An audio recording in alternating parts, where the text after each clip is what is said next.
இப்போ இந்த வரணும் பார்க்கலாம். இப்போ இலக்கியா வயசு 33, வயது 161 சென்டிமீட்டர், ராசி வந்து கும்பம், நட்சத்திரம் சதயம், சாதி வன்னியர்ல நாயக்கர் சமூகத்தை சேர்ந்தவங்க, அரசாங்க வேலையில் இருக்காங்க, மாதம் 50,000 சம்பாதிக்கிறாங்க. இவங்க கூட போகிறவங்க மொத்தம் 3 பேர் இருக்காங்க. கல்யாணம் ஆகி தந்திரம் செட்டில் ஆகிட்டாங்களா. இவங்க மதுரை மாவட்டத்தை சேர்ந்தவங்க. இவங்க திருமண நிலையம் பார்த்தீங்கன்னா இப்போ 2ஆம் திருமணத்துக்கு பார்த்துட்டு இருக்காங்க. இவங்க போன வாழ்க்கை இவங்களும் எங்கள் ஹஸ்பண்டுக்கு ஒத்து போகாமல் மனசு ஒத்து தண்ணியை பிரிஞ்சு டிவைஸ் வாங்கிட்டு வந்துட்டாங்களாமா. இப்போ 2 வருஷமாக தனிமையில் தான் இருக்காங்க. அந்த லைஃப் பற்றி எப்பவும் கேட்க வேண்டாம்னு சொல்கிறாங்கம்மா.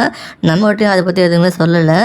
இவங்க வயது பார்த்தீங்கன்னா இவனோட 5 வயசு அதிகமாக இருந்தால் ஓகேன்னு சொல்கிறாங்க. இவங்க எதிர்பார்ப்பு என்ன, வரக்கூடிய மாப்பிள்ளை நல்லா படிச்சிருக்கணும், வேலைக்கு போகணும். இவங்க கடந்த கால வாழ்க்கையை பற்றி எப்பவும் கேட்கணும்னு நினைக்கிறாங்க. வரக்கூடிய மாப்பிள்ளைக்கு 2ஆம் திருமணமாக நினைக்கிறாங்க. உங்களோட பாஸ்ட் லைஃப் பற்றி எப்பவும் கேட்க மாட்டேன், வரப்போகிற இந்த லைஃப்பை பற்றி மட்டும் பேசி நல்லபடியாக வாழ்ந்தால் போதுன்னு நினைக்கிறாங்க. இவங்களுக்கு என்னென்னா வரக்கூடிய மாப்பிள்ளை நல்ல குணமான மாப்பிள்ளையாக இருக்கணும், எந்த கெட்ட பழக்கம் இருக்கக்கூடாது, இவங்க நல்லபடியாக நடத்தணும்னு எதிர்பார்க்குறாங்க. இவங்க அரசாங்கத்தில் இருக்காங்க. இவங்க கல்யாணத்துக்கு அப்புறம் வேலையை ஸ்டாப் பண்ணக்கூடாது, இவங்க கண்டினியூ வேலைக்கு போயிட்டு தான் சொல்கிறாங்கம்மா. நீங்கள் நல்லா படித்து நல்ல வேலையில் இருக்கணும்னு எதிர்பார்க்குறாங்க. குடும்பம் நடத்தக்கூடாது, வருமானம் எதிர்பார்க்குறாங்க. மற்றபடி உங்கள் சொத்தை பற்றி எதுவும் எதிர்பார்க்கல. உங்களுக்கு 2ஆம் திருமணமாக இருக்கணும், உங்களுக்கு குழந்தைகள் இருந்தாலும் பார்த்துப்ப சொல்கிறாங்க. தமிழ்நாட்டில் எங்கே இருந்தாலும் ஓகே இந்த மாதிரி சொல்கிறாங்க. இந்த பெண்ணோட வசதின்னு பார்த்தீங்கன்னா இவங்க கொஞ்சம் அப்பர் மிடில் கிளாஸ் ஃபேமிலி தான். எங்கள் அப்பா பார்த்தீங்கன்னா அரிசி மண்டி வச்சு ஹோல்சேலாகவும் ரீட்டைல் சேலாகவும் பண்ணி கொடுத்துட்ருக்காங்க. இவங்க அம்மா வசதியாக இருக்காங்க. இவங்க கூட போகிறவங்க ஏற்கனவே சொன்னாமே கல்யாணம் ஆகி தனித்தனியாக செட்டில் ஆகிட்டாங்க. இவங்களுக்கு 12 வீடு இருக்குது. அது இல்லாமல் ரைஸ் மில் ஒன்று இருக்குது. அது இல்லாமல் பார்த்தீங்கன்னா நிலமும் இருக்க சொல்லியிருக்காங்க. இது இல்லாமல் பார்த்தீங்கன்னா 3 ஆடுகள் வச்சுருக்காங்க. அது இல்லாமல் ஒரு 4 மாடு வச்சு வளர்த்துட்ருக்காங்க. நம்ம இவங்களுக்குன்னு பார்த்தீங்கன்னா ஒரு 50 பவுன் நகை சேர்த்து வச்சுருக்குதான் சொல்கிறாங்க. இவங்க அப்புறம் மிடில் கிளாஸ் ஃபேமிலி தான். இந்த பெண்ணோட நலம் கருதி முகத்தை மறைச்சி போட்டிருக்கோம். இந்த வாரம் பிடிச்சிருக்குன்னா அந்த வீடியோக்கு லைக் பண்ணிவிட்டு உங்கள் விருப்பத்தை நீங்கள் கமெண்ட் பாக்ஸில் சொல்லிவிடுங்க. இந்த வரணும் பார்க்கலாம். என் பேர் செல்லமணி, வயசு 37, வயது 166 சென்டிமீட்டர், ராசி கும்பம், நட்சத்திரம் புரட்டாதி 3ஆம் பாதம் சொல்லியிருக்காங்க. சாதி வன்னியர்ல ஒரே சமூகத்தை சேர்ந்தவங்க சொல்லியிருக்காங்க. தனியார் கம்பெனியில் வேலை பார்க்குறாங்க, மாதம் 20,000 சம்பாதிக்கிறாங்க.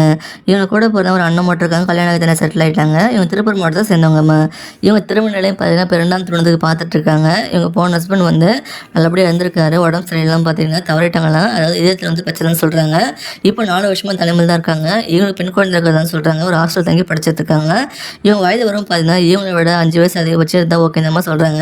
இவங்க எதிர்பார்ப்பு என்ன, வரக்கூடிய அப்படி நல்லா படிச்சிருக்கணும், வேலைக்கு போகணும், குடும்பம் நடத்தக்கூடிய வருமானம் எதிர்பார்க்குறாங்க. தமிழ்நாட்டில் எங்கே இருந்தாலும் ஓகே இந்த மாதிரி சொல்லியிருக்காங்க. நீங்கள் பிஸ்னஸ் பண்ணாலும் ஓகே, வேலைக்கு போனாலும் ஓகே, குடும்பம் நடத்தக்கூடிய நல்ல வருமானம் எதிர்பார்க்குறாங்க. ஒரு சொந்த வீடுக்கு எதிர்பார்க்குறாங்க. மாப்பிள்ளைக்கு 2ஆம் திருமணமாகணும், இவங்க குழந்தை இருந்தாலும் நல்லபடியாக பார்த்துப்ப சொல்கிறாங்க. இவங்க கடந்த கால வாழ்க்கையை பற்றி எப்பவும் கேட்க வேண்டும்னு நினைக்கிறாங்க. உங்களோட பாஸ்ட் லைஃப் பற்றியும் கேட்க மாட்டேன்னு சொல்கிறாங்க. எந்த கெட்ட பழக்கமும் இல்லாமல் நல்ல குணமான மாப்பிள்ளையாகணும், பேசி பார்த்து ஒருத்தருக்கு ஒருத்தர் மனசு ஒத்து போச்சுன்னா மேரேஜ் பண்ணிக்கலாம் சொல்கிறாங்க. இவங்க ஜாதகமும் தடையெல்லாம் சொல்கிறாங்க. தமிழ்நாட்டில் எங்கே இருந்தாலும் ஓகே இந்த மாதிரி சொல்லியிருக்காங்க. இந்த பெண்ணோட வசதியும் பார்த்தீங்கன்னா இவங்க கொஞ்சம் அப்பர் மிடில் கிளாஸ் ஃபேமிலி தான். எங்கள் அப்பா பார்த்தீங்கன்னா 2 கடை வச்சிருக்காரு, எலக்ட்ரானிக் ஷாப் ஒன்று வச்சிருக்காரு. அதெல்லாம் பார்த்தீங்கன்னா டயர் வச்சு கம்பெனி நடத்திட்டு இருக்காங்க. அதை MRF டீலராக எடுத்து டயர் ஷாப் வச்சு நடத்திட்டு தான் சொல்லியிருக்காங்க. இவங்க 2 வீடு இருக்குது. அதெல்லாம் பார்த்தீங்கன்னா 4 கடைகள் இருக்குது. 2 கடைகள் இவங்களே பண்ணிட்டு இருக்காங்க. 2 கடைகள் வாடகை விட்டுருக்காங்க. இது எல்லாமே காம்ப்ளெக்ஸ் இருக்குது. அதெல்லாம் நிலபலம்லாம் இருக்குது. பேங்க் பேலன்ஸ் நல்லாவே இருக்குன்னு சொல்கிறாங்க. இவங்களுக்கு 60 பவுன் நகை சேர்த்து வச்சுருக்கதான் சொல்கிறாங்க. இந்த பெண்ணோட நலம் கருதி முகத்தை மறைச்சி போட்டிருக்கோம். இந்த வாரம் பிடிச்சிருக்குன்னா இந்த வீடியோக்கு லைக் பண்ணிவிட்டு உங்கள் விருப்பத்தை நீங்கள் கமெண்ட் பாக்ஸில் சொல்லிவிடுங்க. இந்த மாதிரி பல வரங்கள் சேனல் உள்ள இருக்கமா உள்ளே போய் பார்த்து தெரிஞ்சுக்கோங்க.